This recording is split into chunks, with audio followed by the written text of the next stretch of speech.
Here's your First Warn Weather Forecast First, sponsored by Anderson Collision Center. Visit driveanderson.com. After waking up to temperatures down below zero, temperatures have since warmed into the 20s for the afternoon for many of us, officially hitting 21 in Rockford. We're now sitting at 20 degrees there, as well as 20 in Freeport and in Rochelle, 18 meanwhile in DeKalb and in Janesville. We've had a little bit more of an increasing cloud cover, though, ahead of our next weather system, starting to produce what appears to be some light snow showers in portions of Iowa, although there's a lot of dry air limiting how much of that would reach the surface. So our dew point temperature is still sitting in the single digits. We have a lot more of that moistening to go before we see much of that snow actually reaching the ground. We maintain at least a chance for a few of those flurries roughly through 9 p.m. tonight. That's when our temperatures will actually drop down to around 16, but then warm the rest of the night, getting back up into the low 20s by tomorrow morning. That sets the stage for a bit of a milder day tomorrow. I'll let you know how warm we could get and how long that mild air sticks around. Coming up in your most trusted forecast a little later. Right now at 5, a mother sentenced for sexual assault, what attorneys described as a house of horrors in a Janesville home. Plus, loneliness continues to rise throughout the country. The DAY program that aims to help Rockford seniors stay engaged in ensuring everyone stays warm this winter. The State Line Church giving away warm clothing to anyone in need. Live from WTVO 17, this is Eyewitness News at 5. Good evening, everyone. Happy Friday. I'm Wendell Edwards. We thank you for being here. Mimi is off tonight. A Janesville woman is sentenced for her role in what prosecutors are calling a house of horrors. Kelly Markham will spend the next 20 years in prison. She was found guilty of sexual assault of a child. The Rock County District Attorney says she stood by the sexual assault of her children, grandchildren, and other family members, at least once perpetrating the sexual assault herself. In November, her husband, Spencer Markham, was sentenced to 30 years in prison for his role. The 3 victims were between ages 6 and 12 at the time. The couple's son is also charged in this case. His trial begins in April. Eyewitness News is committing to supporting survivors of sexual violence and connecting them with resources they can use here in our community. We've got a list of those on our website, mystateline.com. Just click on the State Line Strong tab. Respiratory illnesses continue to spread throughout the state line. The Illinois Department of Public Health is reporting cases are trending down, but UW Health says hospitalizations are increasing in Wisconsin, especially for the flu. Medical experts with UW say the best way to prevent the spread of this illness is just to stay home when you're sick. If you do have to go out, they recommend washing your hands constantly and wearing a mask. We expect every winter to have a respiratory virus season. We try to anticipate that with certain measures like measuring wastewater, some air sampling, that type of thing. Vaccines for actually all 3 of these ones that we measure, influenza, COVID-19, and RSV, are available. And even though we're seeing high rates already, it's not too late. If you do get one of those shots, it can still take a few weeks to build up your immunity. Virus levels are expected to stay high for several more weeks. The middle of winter in northern Illinois, not to mention recent sub-zero chill, can cause many to just want to stay inside. But that could create loneliness, and chronic loneliness is becoming a growing problem. Eyewitness reporter Blake Dietz joins us now. So Blake, this is especially prevalent in our senior citizens. Yeah, that's right. Those that are 60 and older report feeling lonely or isolated more often. And that isolation combined with age-related health issues can pose a risk. I spoke with one woman who joined a social program in her 90s and says it's never too late to make a friend. A 95-year-old Darlene Householder started attending an adult day program 3 years ago. She says the impact of COVID left her, along with many seniors, feeling especially isolated from the world. That time had a notable effect on her mental health, and Householder adds getting social can be the best medicine. Quiet. I mean, I would sit in the house, and most of the time you watch television. Just felt that it was a good situation, that I would meet people here and be able to have meals and play games and just enjoy life for a change. I'll have more from Darlene as well as expert reaction coming up in the full story at 6. Wendell. We'll see you then, Blake. Thank you. New numbers tonight show slight improvements for the Illinois job market. The statewide unemployment rate fell slightly over the past month. It now sits at 5.2%. In that same time, the state saw nearly 9,000 new jobs created. But Illinois still is above the national unemployment rate, which sits just over 4%. The industry seeing the most growth in our state: finances, private education, and government. Prosecutors have wrapped up closing arguments in the former Speaker of the Illinois House, Michael Madigan's federal corruption trial. Those arguments took 10 hours over the course of 3 days. Prosecutors contended corruption was simply a way of life for the former Speaker and for his close confidant, Michael McLean. They're accused of racketeering and conspiracy in a 23-count indictment. This afternoon, defense attorneys started making their closing arguments. Both Madigan and McLean deny any wrongdoing. The Rockford Airport is bringing back destinations for those who might be sick of this winter weather and all this cold. The first flight of the year to Costa Rica departed earlier this morning. That flight will leave now every Friday. Starting tomorrow, flights to Cancun will be available 3 days a week. And starting Sunday, flights to the Dominican Republic will be available 2 days a week. These flights are offered by Apple Vacations. This is the first time the Rockford Airport has offered these international destinations since the pandemic. For those of us not taking a flight somewhere warmer, One Rockford Fellowship is here to help. Edge Community Fellowship held a winter clothing giveaway this morning. Everything from clothes to household items to non-perishable food was all available free of charge. The fellowship's pastor says it's all about giving back to a community in need. People are just in these times, they're just in need. And they're in need of these items, such as these clothes, hats. We got winter scarves, we got winter hats, we got gloves. And as I said, we got boots. And so we just want to do our part in ministry for the neighborhood and for the community and the city of Rockford. Edge Community Fellowship is located on Kilburn Avenue. They usually do a few clothing giveaways every year. We need to sincerely thank you. We held our annual Evening for Hope telethon last night in support of Rockford Rescue Mission, and your donations exceeded our expectations. More than $128,000 was raised to support those in need right here in the Rockford community. That broke the goal set at the start of the night, and that number even now is expected to grow. And again, we thank you to everyone who made a donation. And if you're still interested in supporting the mission, donations can be made on the Rock River Mission website. President Trump signs an executive order promising more information to the American public. Coming up after the break, how long federal agencies have to unseal files on 3 high-profile assassinations. And coming up tonight at 6, Illinois works towards increasing access to early childhood education. Today's expansion to the state's Smart Start initiative.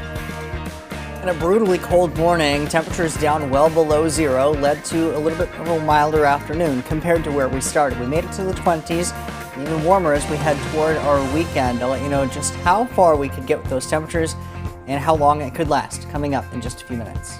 You're watching Eyewitness News, your home team, with Mimi Murphy, Wendell Edwards, Scott Leber, and meteorologist Jordan Wolf. President Trump signing an executive order to declassify files regarding a few high-profile assassinations, including President John F. Kennedy, Robert Kennedy, and Dr. Martin Luther King Jr. Now, federal agencies have just a month to make their plans to release these files. Brooke Schaefer explains. There are still questions about when we could see these files and what we could learn. But President Trump, in signing this executive order, promised full transparency in releasing every document, he said, related to the assassinations of JFK, RFK, and MLK. That's potentially 3,000 documents related to the death of President Kennedy alone. That's a big one, huh? A lot of people are waiting for this for years, for decades.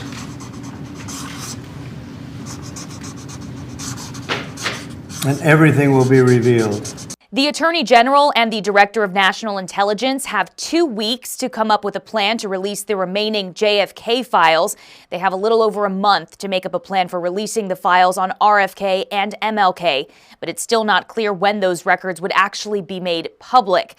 Some researchers say that anyone waiting for a dramatic explanation about the Kennedy assassination will likely be disappointed, though we could learn more about what the CIA knew and when. Others who've been calling for the release of these documents for decades, questioning whether the details not held by the CIA will also be revealed. There's also JFK records that are known to exist that are still held by government agencies or in private hands that are not in the JFK collection, and it's unclear whether this order will cover them or not. RFK Jr., the son of Senator Kennedy and nephew of President Kennedy, has become, of course, a close ally of President Trump's, tapped to be part of Trump's cabinet. RFK Jr. calling this a good thing. He said he believes the CIA was involved in the assassination of JFK, accusations the CIA has consistently denied. Brooke Schaefer, News Nation.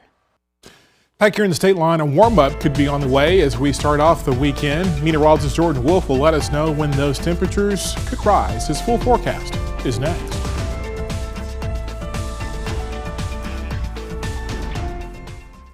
Now, your first warned weather forecast from meteorologist Jordan Wolf.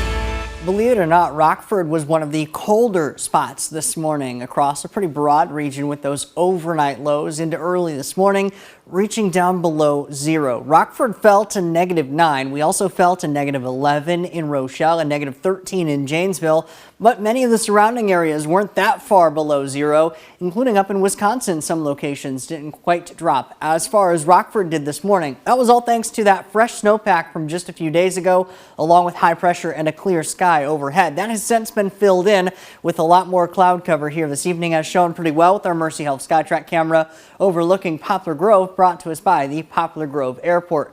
That cloud cover also showing up when you look at satellite and radar. We're also seeing a few additional snow showers trying to develop out to our west across portions of Iowa, but you can see that drier air actually eating away at some of that snow in real time on radar. Even we had a burst of it try to develop over the state line and quickly fading away once radar realized that it really wasn't quite reaching the ground, as we still have a lot of that drier air in place, even in the few lowest 1,000 meters of the atmosphere.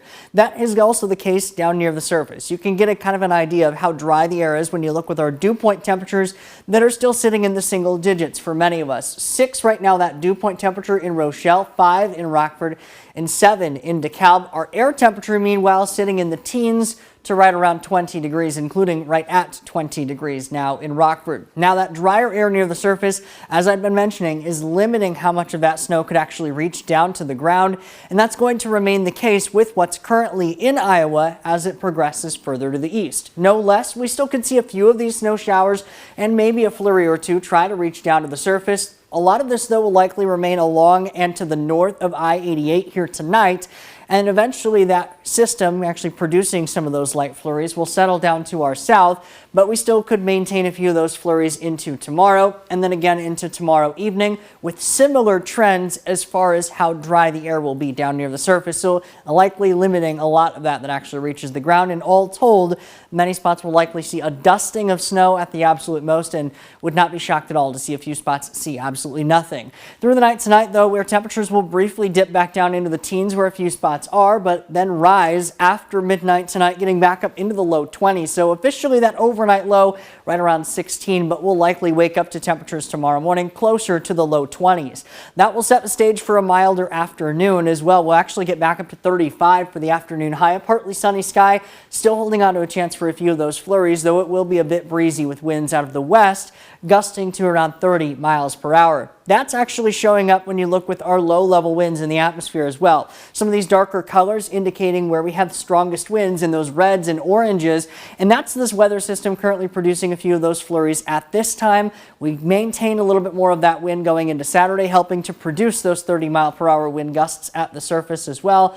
And then even stronger winds may be possible as we go into Monday, although that will also lead to a slightly milder day if we get any of those winds that come out of the south, it could help to warm us up even a little bit more. We're still 35 for Saturday, 26 though for Sunday behind a cold front, but that does clear us out. Still a bit breezy over the weekend. Even stronger winds may be possible than on Monday, but that brings us to 40 degrees, and we maintain that stretch of 30s all the way through the week ahead, with our next few rain chances mixing in possibly with some snow, but especially for the end of the week.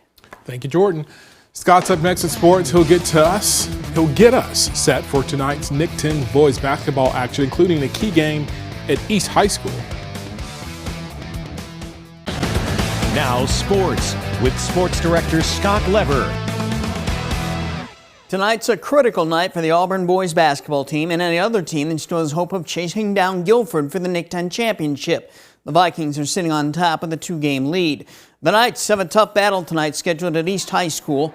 The Knights have defeated the E-Rabs the last 7 times they've met, but they're generally very tight games. Just 2 weeks ago, they nearly went to overtime at the Rumble in the Rock at Rock Valley College. But Caden Dozie there beat the buzzer with a basket to give the Knights a 59-57 win. Amir Danforth scored 21 points in that game. Here are the other 4 Nick 10 boys games tonight. Guilford at Hononegah, Jefferson at Freeport, Harlem at Belvedere North, and Belvedere at Boylan. We'll have highlights of some of those games and more tonight on Overtime. We'll also have my interview with Guilford boys coach Chris Dixon and our spotlight story on Rockford Christian's fabulous duo of Eli Doherty and Christian Cummings. It's at 11 p.m. on Fox 39, right after GN Sports. Pete Carroll has landed a new NFL head coaching gig. He's taking over the Las Vegas Raiders. And at age 73, he's now the oldest head coach in NFL history. Carroll had a lot of success running the Seahawks.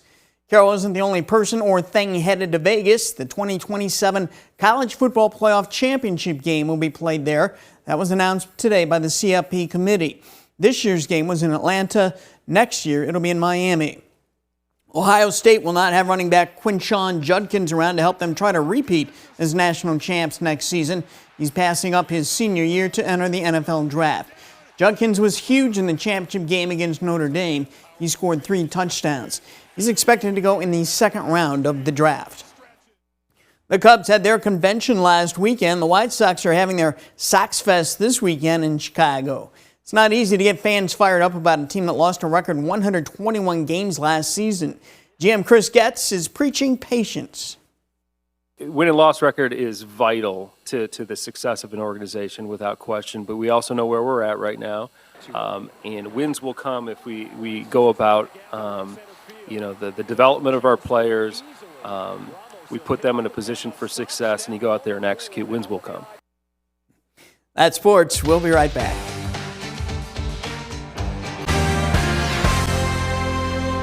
First Warn Interactive Radar from Rockford, Glass & More could have a few flurries out there late this evening, but there's a lot of dry air limiting how much of that would actually reach down to the surface.